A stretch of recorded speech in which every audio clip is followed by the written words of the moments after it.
Hello बच्चों, आप लोगों को फिर से स्वागत है आप लोगों का ब्यूटीफुल सा channel Lucifer universe of physics. मैं कौशिक शाह।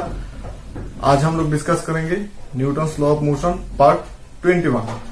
तो लास्ट क्लास में हम लोगों ने कुछ AIPMT और नीट के न्यूमेरिकल्स देखे थे। अभी हम लोग देखेंगे एम्स का कुछ MCQ जो थ्योरी बेसी है बेसिकली, लेकिन बहुत ही इंपॉर्टेंट है। तो ज्यादा बात नहीं करते, शुरू करते आज हम लोगों का Newton's law of motion part 21। अगर वीडियो में कोई भी प्रॉब्लम होती है या समझने में कोई भी तकलीफ होती है तो इस नंबर पर कॉल कर सकते हो या व्हाट्सएप कर सकते हो या वीडियो के नीचे कमेंट बॉक्स में भी बोल सकते हो। तो शुरू करते हैं आज हम लोग का फर्स्ट MCQ जो एम्स 2005 में दिया था एग्जाम में। तो जो आज का फर्स्ट MCQ है वो बेसिकली न्यूमेरिकल है और ये ग्राफ के ऊपर डिपेंड है। तो देखते हैं क्वेश्चन क्या है। Question number 1, in the figure given the position time graph of A particle in the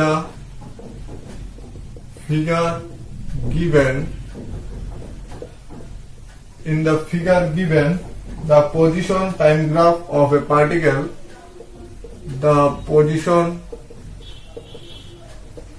time graph of a particle, the position time graph of a particle of mass 0.1 kg of mass 0.1 kg is shown। ठीक है। The impulse at t equal to 2 seconds is the impulse at t equal to 2 seconds is option A 0.2 kg meter per second, 0.2 kg meter per second, option B minus 0.2 kg meter per second, option C 0.1 kg meter per second, and option D minus 0.4 kg meter per second। AIIMS 2005, AIIMS 2005। तो कोशिश करो, try करो। In the figure given, तो यहाँ पर तो figure तो मैंने लिखा ही नहीं, तो फिगर भी ड्रॉ कर लेते हैं। ये हो गया फिगर हम लोगों का जो है ऐसा करके ऐसा। तो यहाँ पर जो है वो है 2, फिर है 4, फिर है 6, फिर ये हो गया 4, ये है 2, इस तरफ है टाइम t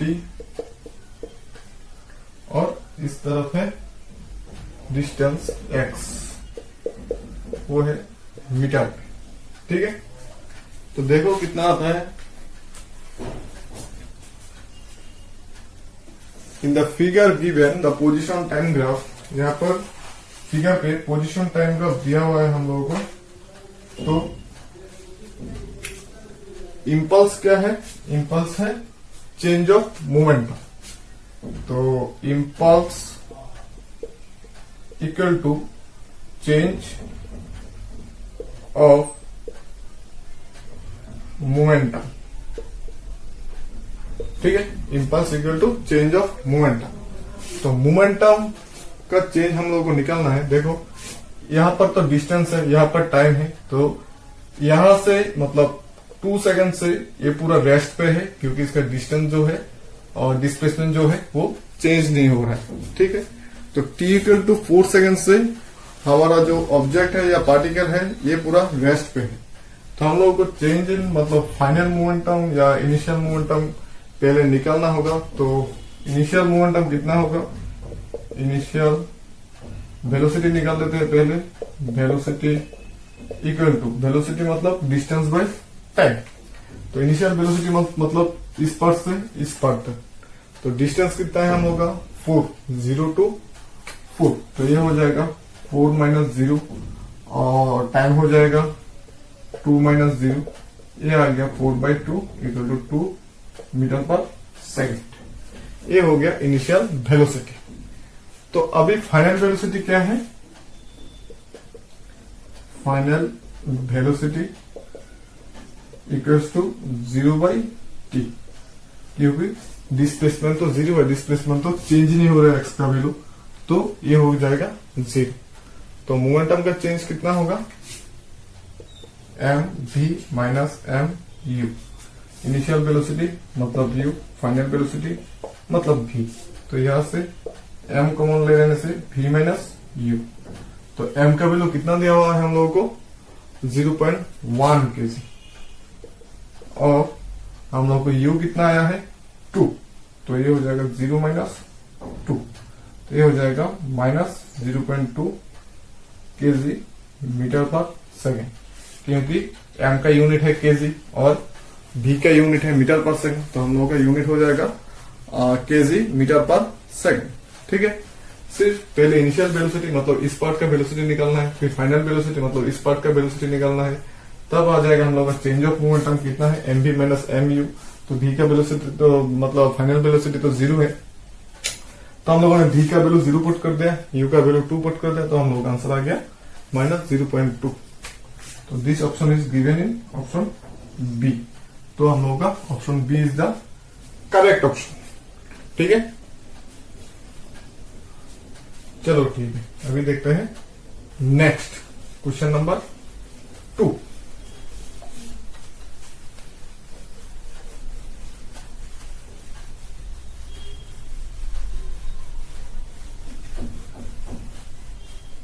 क्वेश्चन नंबर 2 देख लेते हैं क्या है। एक गान, और फिर से गान वाला न्यूमेरिकल है जो हम लोगों ने लास्ट 2 या 3 वीडियो में किया था।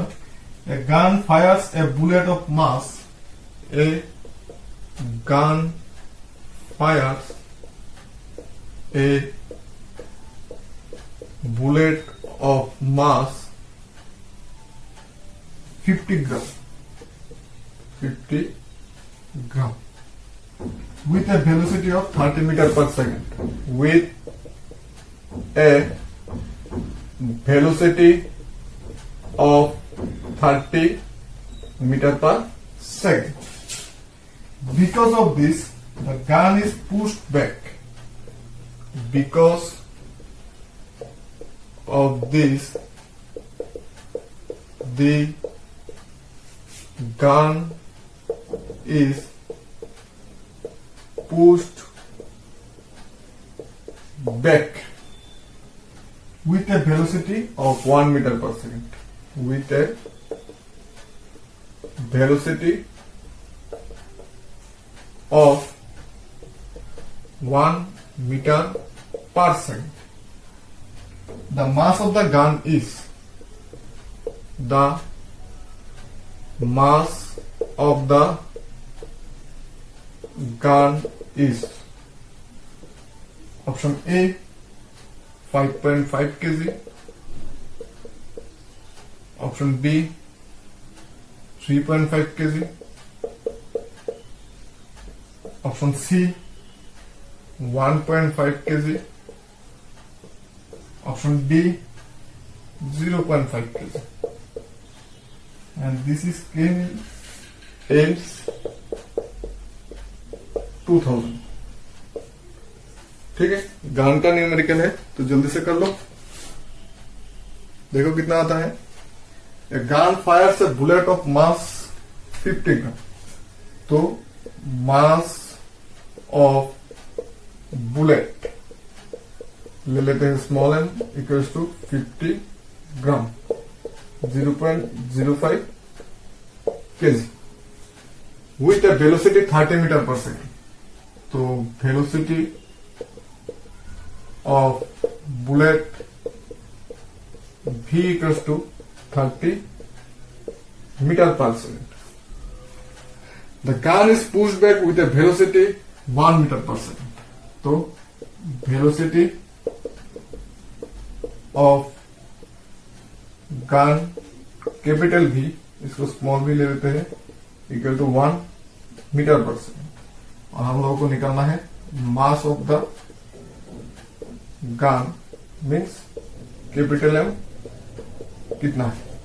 ठीक है, तो गान वाला थ्योरी जब हम लोगों ने पढ़ा था कि गान से जब बुलेट निकलता है तो गान का रिकॉइल वेलोसिटी वगैरह वगैरह हम लोगों ने निकाला था, तो वहां पर हम लोगों ने conservation of linear momentum apply किया था। तो लिख लेते हैं from the laws of conservation of linear momentum, from the law of conservation of linear momentum, m v plus capital M v equals to 0। क्योंकि फायरिंग से पहले गन का और बुलेट का दोनों का वेलोसिटी था 0, तो दोनों का मोमेंटम होगा 0, तो टोटल मोमेंटम होगा फायरिंग से पहले 0, और फायरिंग के बाद बुलेट का वेलोसिटी हो गया स्मॉल भी, गन का वेलोसिटी हो गया कैपिटल भी, तो दोनों का मोमेंटम हो जाएगा M V plus M V, means total momentum M V plus M V.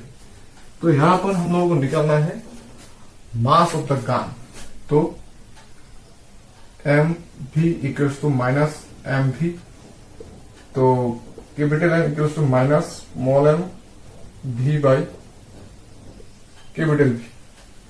तो स्मॉल एम कितना है, स्मॉल एम है 0.05 इंटू स्मॉल भी है 30/1, तो ये कितना आ जाएगा 3 5 50, 1.5 kg।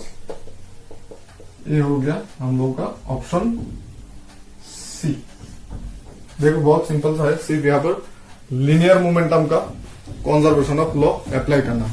ठीक है, लीनियर मोमेंटम का कंजर्वेशन ऑफ लॉ क्या था, एक्सप्लोड से पहले और एक्सप्लोड के बाद जो टोटल मोमेंटम है वो कंजर्व होता है, मतलब इक्वल होता है।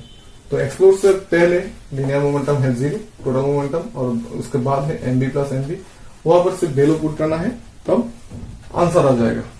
ठीक है, तो और एक देखते हैं क्वेश्चन नंबर 3। ये भी गान जैसा ही है, सिमिलर है इसके साथ।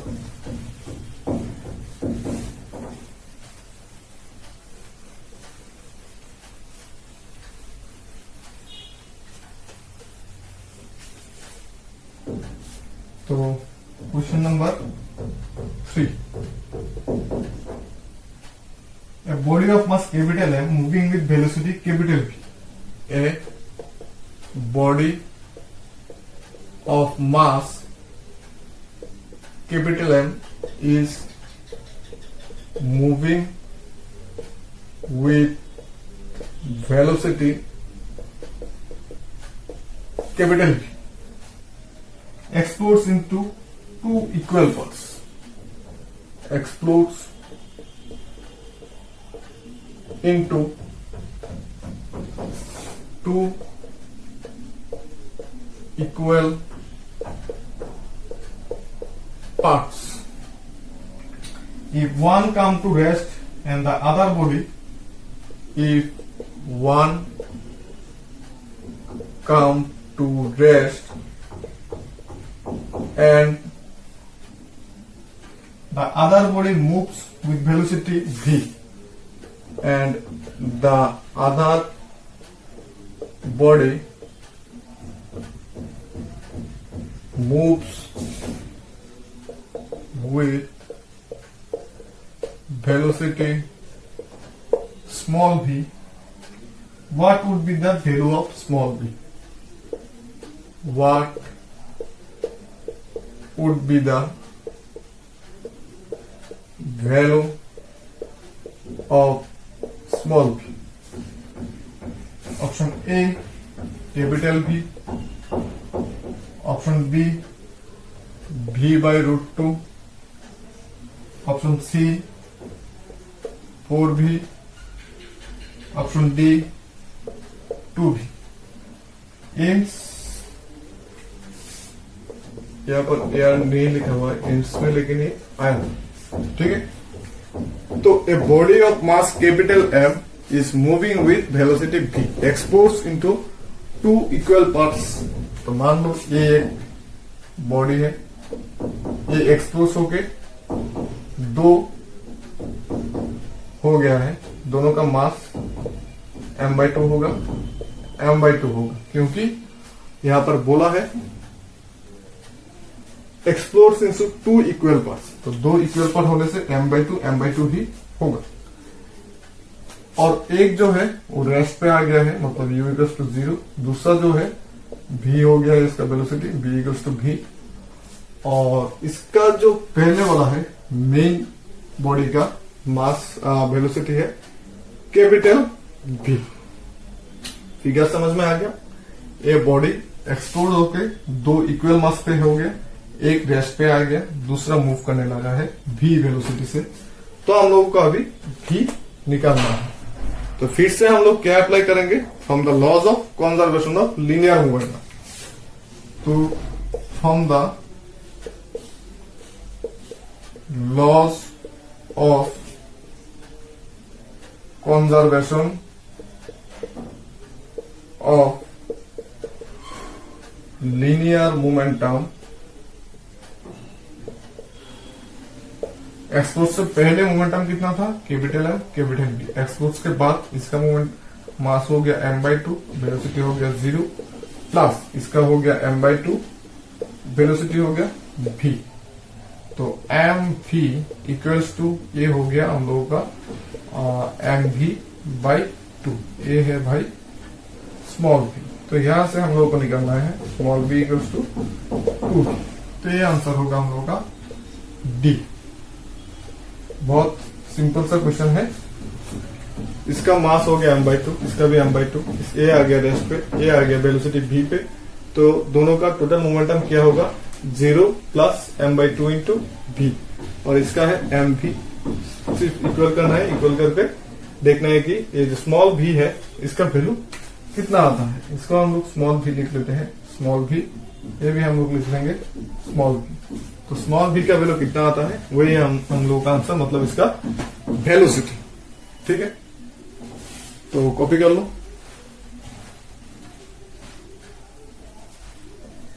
चलो ठीक है, अभी देखते हैं क्वेश्चन नंबर 4। क्वेश्चन नंबर 4 भी देख लेते हैं क्या है।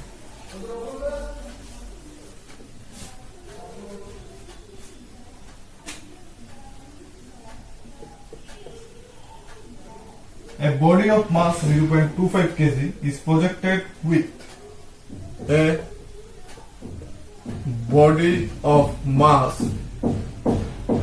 0.25 kg is projected with Masel velocity is projected with Masel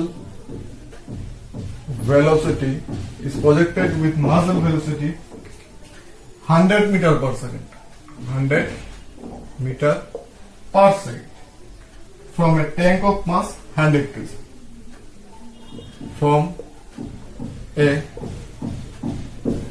tank of mass 100 kg. What is the recoil velocity of the tank?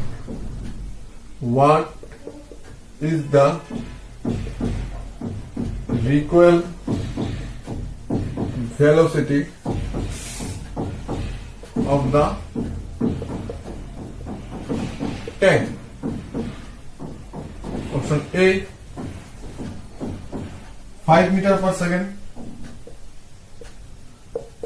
option B 25 meter per second,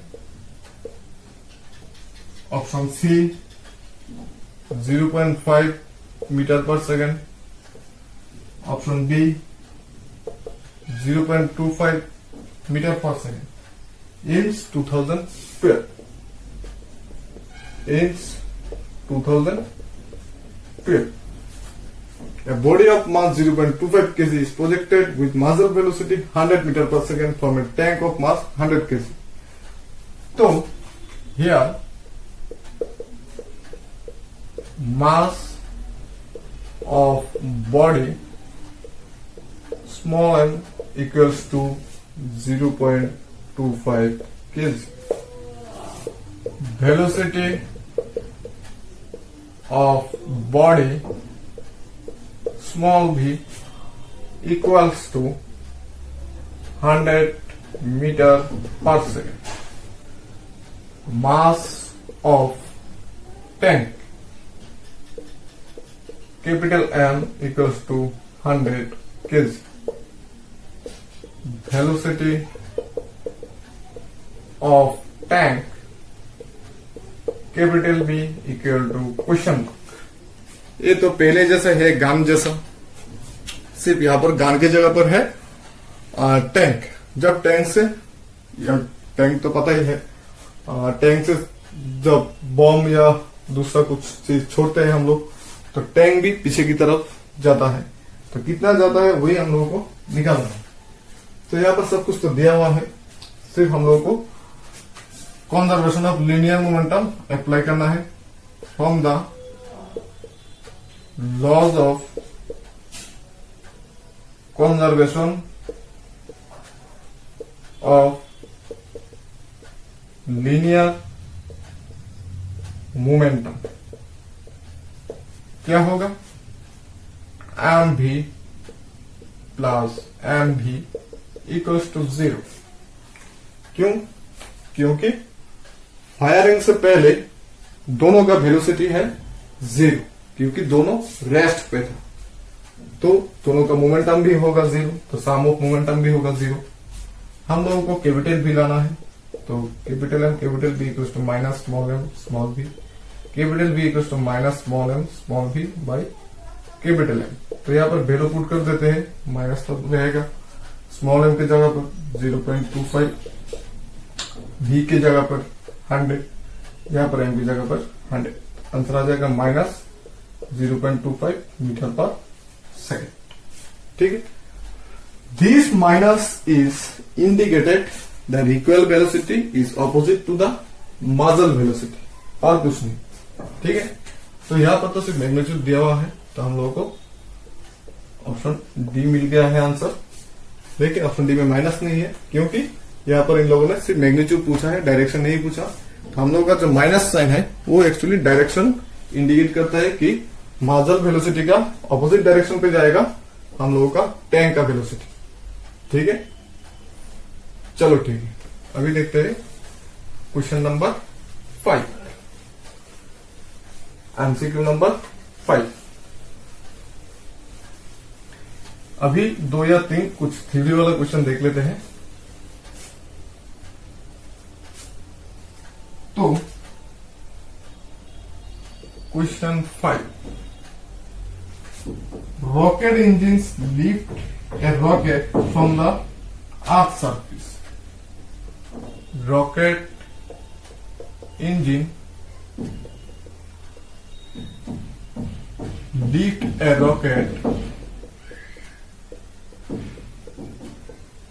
lift a rocket from the earth surface,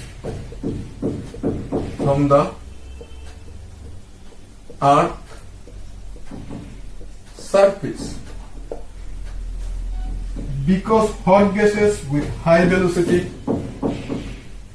because hot gases with high velocity,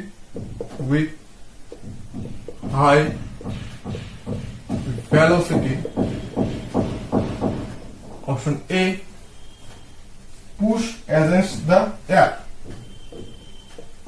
push against the air. Option B, push against the earth, push against the earth. Option C, react against the rocket and push it up. React against the rocket and push it up. Option D, heat up the air which lifts the rocket. Heat up the air which lift the rocket. ठीक है, AIIMS 1998, AIIMS 1998. Rocket engine lift a rocket from Earth's surface because hot gases with high velocity. देखो, मान लेते हैं ये एक rocket है, ठीक है, तो रॉकेट का नीचे की तरफ से गैस जो है वो निकलता है. तो क्या है, hot gases with high velocity, gas जो निकलता है वो क्या करता है, रिएक्ट करता है रॉकेट के साथ एंड रॉकेट को ऊपर की तरफ धकेलता है. फर्स्ट ऑप्शन जो है push against the air, air में पुश करके आगे की तरफ जाता है, ये गलत है क्योंकि रॉकेट जो है वो out of earth surface means जहां पर स्पेस है, एयर नहीं है, वहां पर भी रॉकेट चल सकता है क्योंकि ये एयर के ऊपर डिपेंडेंट नहीं है. यहाँ पर बोला है कि एयर में पुश करके जाता है, तो ये ऑप्शन गलत है. पुश अगेंस्ट द अर्थ मतलब अर्थ पे पुश करके जाता है, ये भी गलत है क्योंकि रॉकेट स्पेस पे होने से अर्थ तो नहीं रहेगा, तो अर्थ पे पुश करके रॉकेट जो है ये ऊपर की तरफ नहीं जाएगा, ये भी गलत है.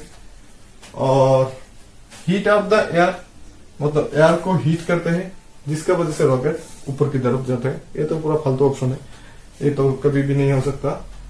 React against the rocket and push it up, rocket क्या करता है, रॉकेट के साथ ही रिएक्शन करता है, मतलब जब गैस को पीछे की तरफ धकेलता है उसका रिएक्शन जो है, ठीक है, एक्शन का जो रिएक्शन है वो रॉकेट को ऊपर की तरफ धकेलता है, जिसके लिए रॉकेट ऊपर की तरफ जा सकता है.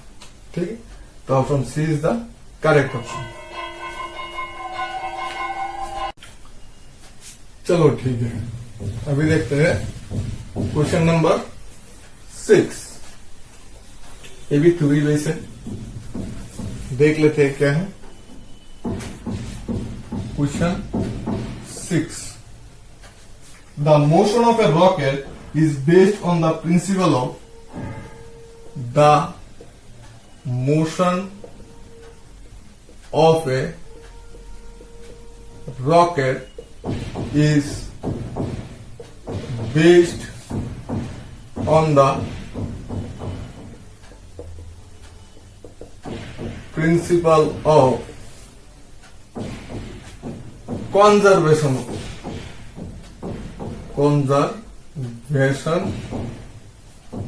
of option A linear momentum,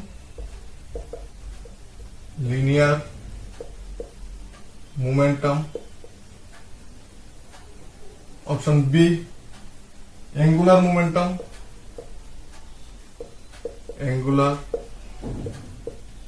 momentum, option C kinetic energy, option D mass, conservation of mass. AIIMS 1995. तो ये तो सबको पता है कि रॉकेट का जो प्रिंसिपल है वो है कंजर्वेशन ऑफ लीनियर मोमेंटम. ठीक है, ये तो हम लोगों ने थ्योरी में देखा है. रॉकेट का मास m, वेलोसिटी v और जो गैस निकलता है m, वेलोसिटी v होने से ये प्लस ए इक्वल्स टू 0 करके भी हम लोग ला सकते हैं. तो principle of rocket is conservation of linear movement. ठीक है। Question number 7, a person is standing in an elevator. A person is standing in a elevator. In which situation he finds his weight less? In which situation he find his weight less? ठीक है। Option A, when the elevator moves upward with constant acceleration. When the elevator moves up with constant acceleration. Option B, when the elevator moves downward with constant acceleration. When the elevator moves downward with constant acceleration.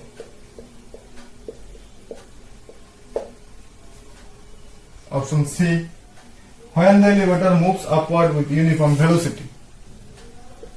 When the elevator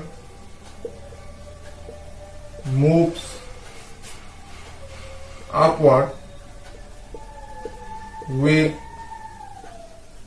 constant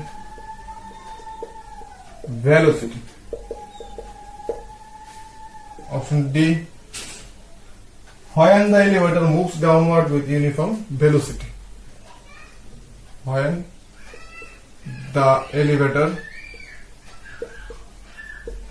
moves downward with constant velocity. ये भी हम लोगों ने lift वाला chapter में, lift वाला topic में देखा था। AIIMS 2005 and 15, AIIMS 2005 and 2015। तो जब कोई लिफ्ट या एलिवेटर कैसा होने से कोई भी पर्सन का वेट लेस हो सकता है, तो यूनिफॉर्म वेलोसिटी वाला ऑप्शन तो गलत होगा। यूनिफॉर्म वेलोसिटी में तो वेट का चेंज ही नहीं होगा, वो इंक्रीज भी नहीं होगा, डिक्रीज भी नहीं होगा, मतलब जितना है वो उतना ही होगा। और एक्सेलरेशन होने से नीचे की तरफ आने से क्या होता है, हम लोगों का जो आर है रिजल्टेंट वो हो जाता है नीचे की तरफ mg minus M.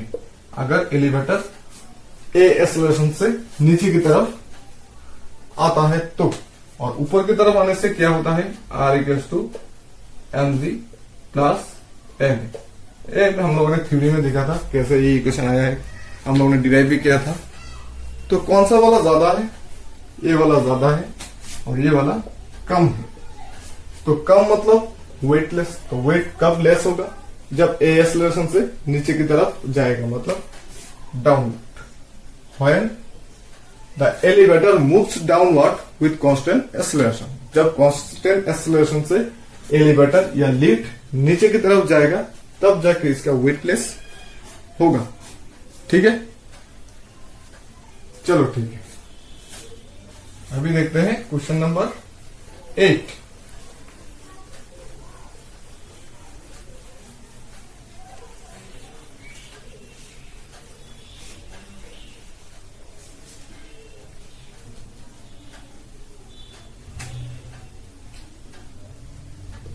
Question number 8. If a person with a spring balance, if a person with a spring balance, if a person with a spring balance and a body hanging from it, and a body is hanging from it, goes up and up in an aeroplane, goes up and up in an aeroplane, then the reading of the weight of the body, then the reading